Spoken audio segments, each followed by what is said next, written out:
welcome to today's show. This is the podcast you want to listen to. Why? Because Shane and I are awesome. That's right, Trevor. That's right. That's Two, the only two, reason you want to listen to two the show. awesome dudes.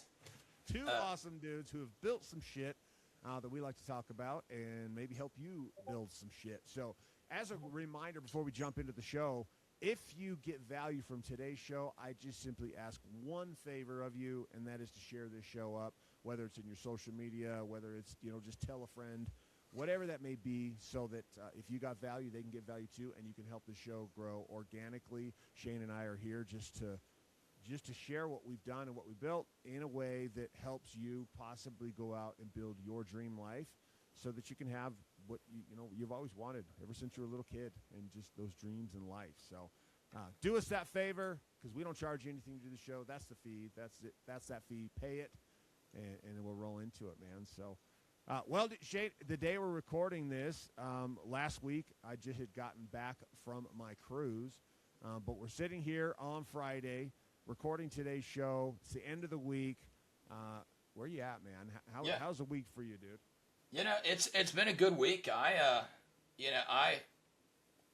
don't know, sank into a spot, I think, and looked at it and like, dude, things are moving, things are rolling, and it's exciting, right? And I think it made me think about it. I was doing a little bit of doom scrolling, and this guy's talking about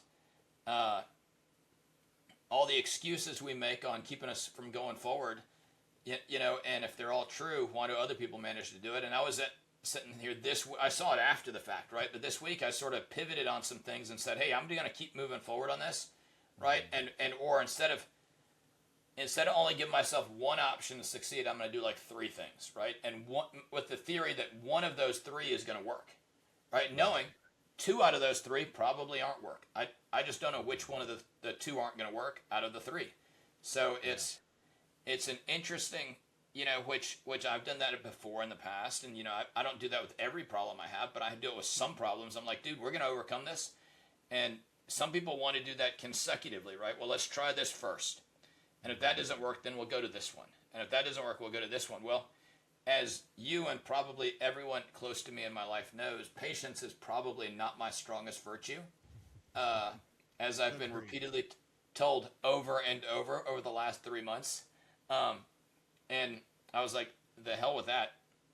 I don't want to wait, because this plan of doing it consecutively means unless I get lucky and the first idea is the best one, I'm going to lose 3 months.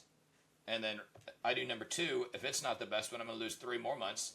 So I'm like 9 months in before I know whether all three of my ideas were terrible and I got to come up with new ideas or not. So I was like, screw that. We're just going to go all three at once. Boom. And we're going to push them out. Now, I have a bigger team, right? So I'm able to do that. I can delegate and put different people in charge of it, or I can, have some resources to do that. But still, I'm like, nope, we're going. And I think so often we put limits on ourselves. And we were talking about limits before, even on dreaming, but we put limits like, I need to do this. I don't have the money to do 2 of these at once. Yeah. Well, okay, is there an idea that doesn't cost money, right? Is there something we can pull back in? What can we do versus just sitting passive and honestly looking for reasons to fail, right? Which a lot of us do. I mean, this won't work because of X, Y, Z. Okay, this won't work. Okay, well, why don't you bring to me how it can work? What can we do, right? I mean, so I don't know. I'm in a good spot. I'm excited. Yeah, I love that. I love that thought process, because it's well, at the end of the day, right? To be a good business owner, you're basically just a really good problem solver. That's all Yeah. it is.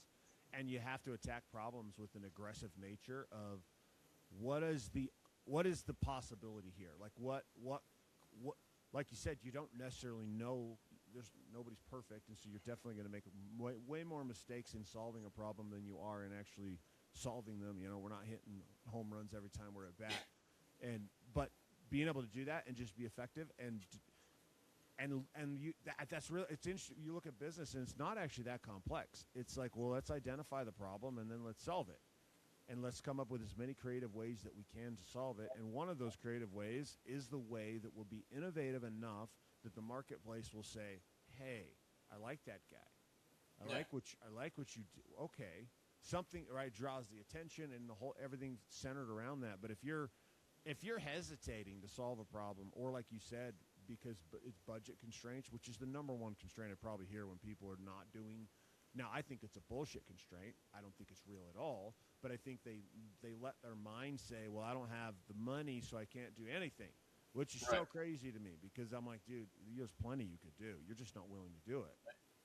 Yeah, there's that whole book on guerrilla marketing, right? I mean, I read parts of it, and I read it probably the whole thing years ago. I haven't read it in years, but I think everything in the book is almost free, right? I mean, all of it, because that's the whole point of guerrilla marketing. And it's who was I talking? There was a guy I was talking to a couple weeks, maybe like 2 months ago, and he was wanting to get this business going off the ground, and he was, and I'm sitting there chatting with him, and I'm like, well. I get all of that, and he was talking about needing investors and needing all. It was like he was and it was great. I was like, good job for you thinking kind of the big picture, but he didn't have money. His idea was still kind of in concept. It really wasn't proven at all. And I was just asking him, I'm like, well, how can you prove it before you need the money? I'm like, because the people that are going to give you the money, they're going to want more than just your idea. They're going to want to know, can you actually make this work? 100%, Trevor. Oh, yeah. And he was like, he was so locked in that private equity was the way to go that he didn't even see the basic fruit sitting right in front of him. I'm like, do you realize you could turn this into not a massive company on your own because you don't have the funding? I'm like, but you could probably make a couple $1 million with this by just picking up the damn phone. Well, and that's an interesting point, right?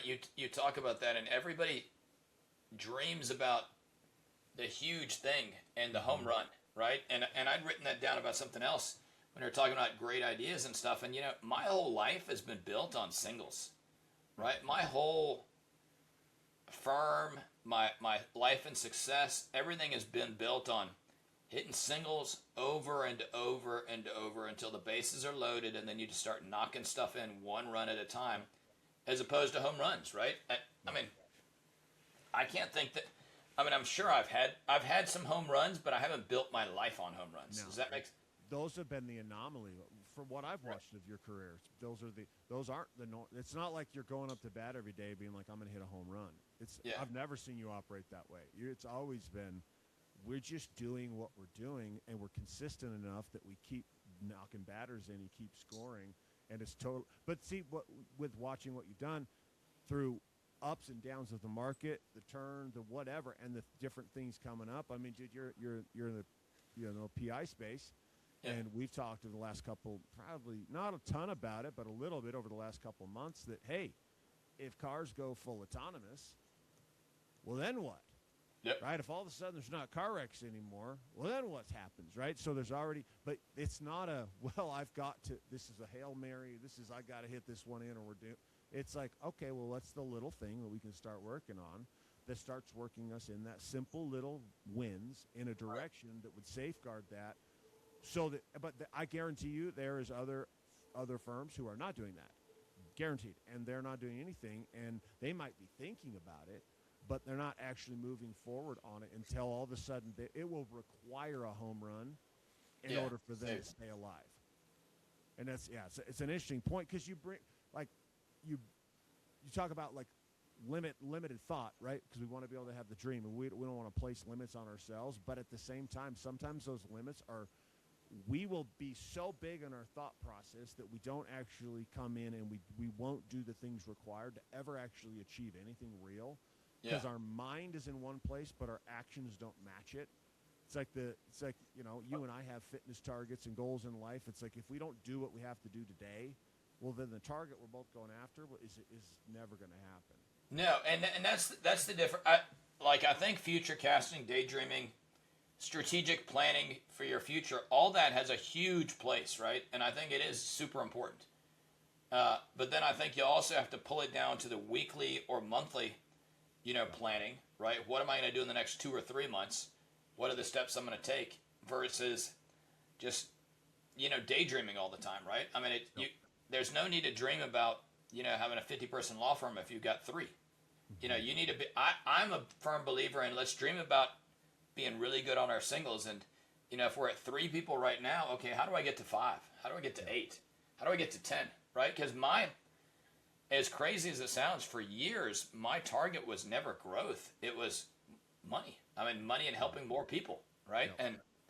Uh, and I didn't dream on like big growth issues until I I think it was a conference, like 10 years ago when I started. Then they got me dreaming for that weekend about what would my life look like if I was at 10 million in revenue, right? And that became the target between. Somebody had said, private equity selling, they wanted 10 million in revenue, 3 million in profit. So that became my target for years.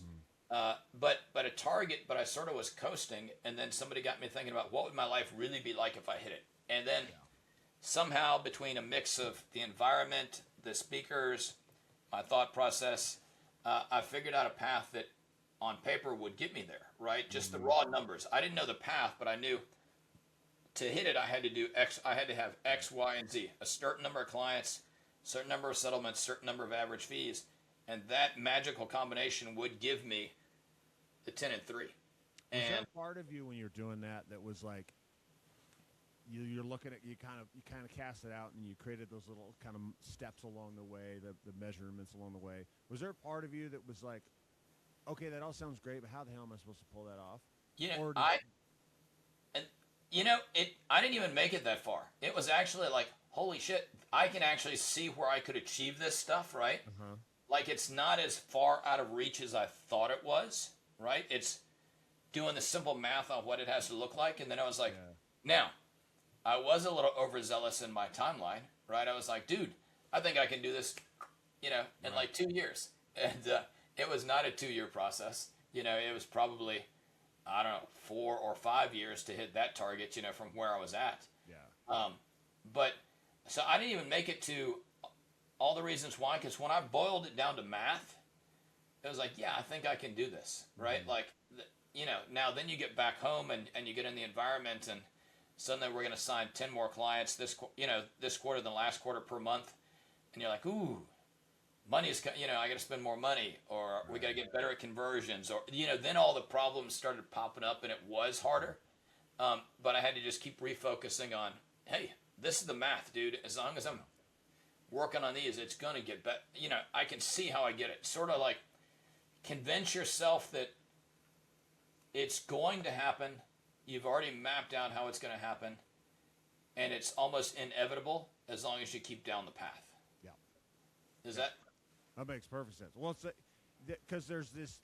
I think there's some who don't know how to have the belief in the bigger vision, right? The bigger future. They don't even know how to do that, and it's so abstract to them. It's like, oh, I've got a firm that's doing $2 million, and I want a $20 million firm.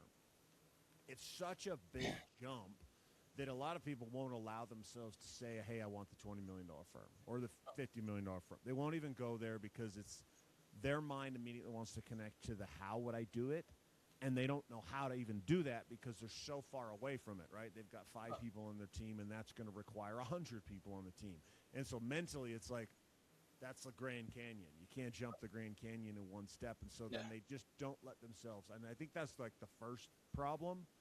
But then the second problem is if they can overcome, and I've watched this happen, I've experienced it myself, if you can overcome that, then you become the dreamer who that's all you're doing. So your actions they're maintaining the $2 million law firm, but you just sit every day and daydream about the $20 million, $30 million law firm, and it's like one day when I'm going to have this, when I'm going to have this. There came a point in my life, and I remember it was I didn't like this moment. It was kind of because we don't like truth.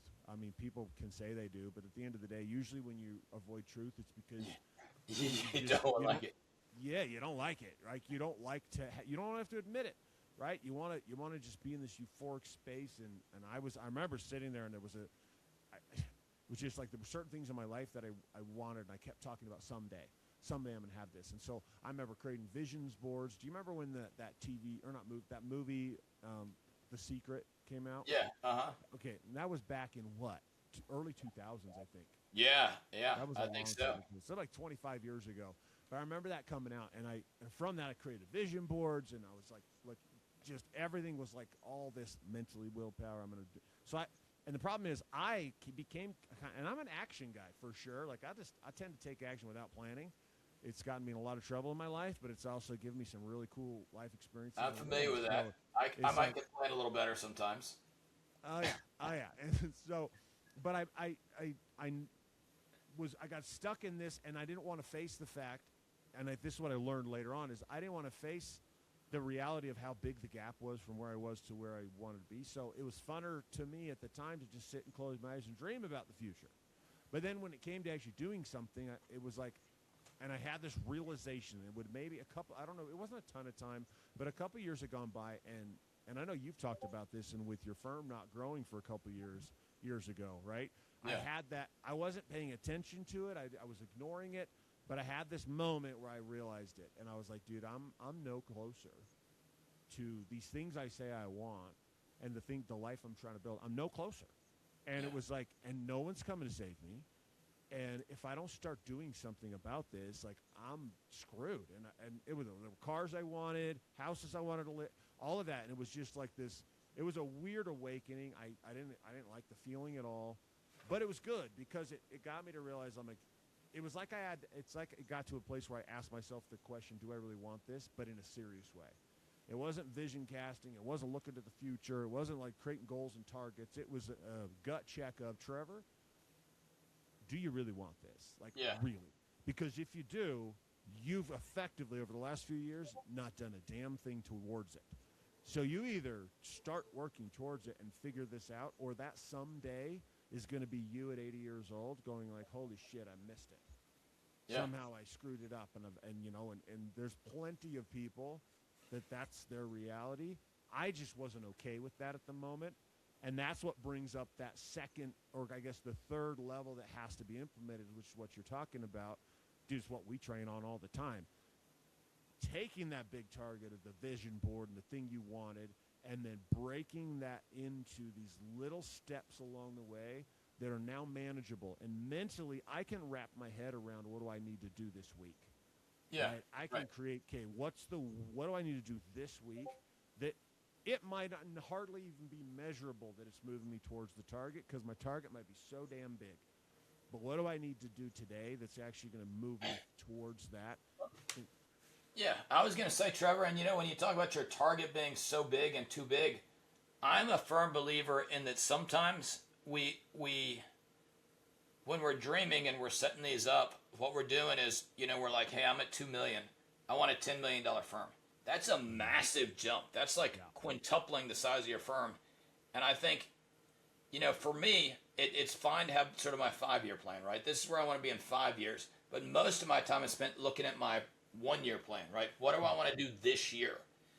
And that allows me to break it down into smaller goals, right? And do the math in my head so that I don't feel like it's impossible, right? Or that but also to take action, because, it's hard to take your 5-year goal, and figure out how today is going to feed into that. Yeah. One of the things I like about the 5-year goal, it's not necessarily that you're ever even going to achieve that specific goal per se. You might, but there's a lot that can change in 5 years. You could change directions completely. But what I like about the 5-year is it just turns me. It's like a compass. It just turns me in which direction I want to go. Right. Exactly. And then from there, I don't have to. Okay, great. I found true north. Great. There's north. I don't need to keep worrying about north anymore. I'm already going that way. Yep. Then I can. Okay, now what's the year? And that's that 12 or 18 month target, and then broken down in that month, and then to the, like I said earlier, the week, and you're looking at, okay, I can. It's going the right direction. It's going to be really weird and jiggy and jaggy. I'm going to be all over the board as I go that way. But as long as I keep my compass facing that direction, this is what I think is hard for people, because you don't see immediate results a lot of times. But it's, if you keep going, your timeline horizon might just be a little off, but you will achieve it. Mine's almost always off. Oh, it's mine is. I don't think my timeline's ever been on, ever. But yeah, I was gonna say, mine's usually what I think I can do in a year takes me 2 years, no. Almost. And it's, I look through some of my old goals and I'm like, dude, it's almost a huge pattern for me, right? It's like my goals take 2 years and I try to do them in a year. Well, I think something that's good for the listeners to know about you, Shane, is that you're not a rookie at setting targets and going after them. Like you've been doing this for a long time, and even then, you're not perfect at it. No. And even then, you're more ambitious in your mind. You're like, we can do this in this time. Like you screw up the timeline, but and maybe not. No, I can't say never. But for the most part, you've got the compass going the right direction. It's just a matter of timeline's wrong, and the way we get there is going to change because what you do this month and next month is going to change dramatically. Possibly what you do in October. Oh yeah. I mean, I know some of the shit you're working on right now wasn't even in the stratosphere of working on. Well, no, that's what I'm struggling with right now. Right when I review my yearly goals, I'm like, some of these I care about, some of these I don't. Some of these were an issue and I've killed it. So now it's it's not a year-long target. We're 6 months in. I'm like, I'm not going to not do anything, but I'm also like, I don't know what I need to do. You've said two things though as we roll towards the finish that I want to, at the end of this episode, I want to highlight. One. We talked about problems, and I've seen a ton of people where we're at today, and then they're like, okay, if I go here, and then they start listing all the problems they're going to have there, right. When they get to that size, right? Like, I can't do it this way because when I do it this way, it's not going to work. I'm at a $2 million company firm. When I'm at $10 million, I can't do it the same way. Well, I think it's fine to think about things different, that you're going to have to change some stuff. But there's probably a whole lot of problems between now and then. And you can solve that one later on, right? You don't have to solve it now because there's a gazillion things. I was talking to my wife, and we had a problem that was going to come up in like 2 years. And I'm like, well, babe, I've got a lot of problems lined up before that one comes due, right? And I'm not saying ignore it, but I'm saying I got a whole list of things before that's the issue that I got to solve first. So that's the first one. And there's a chance that half the things that you solve, the problems that are in your face now, they will actually solve that 2-year problem. Yeah, right. So that when you get there, it's not actually what you thought it would be. Right. Because you actually solved it in a different way that you didn't notice. Yeah. Exactly. And the second one, you said you figured out nobody's coming to save you. And I think that is a huge issue.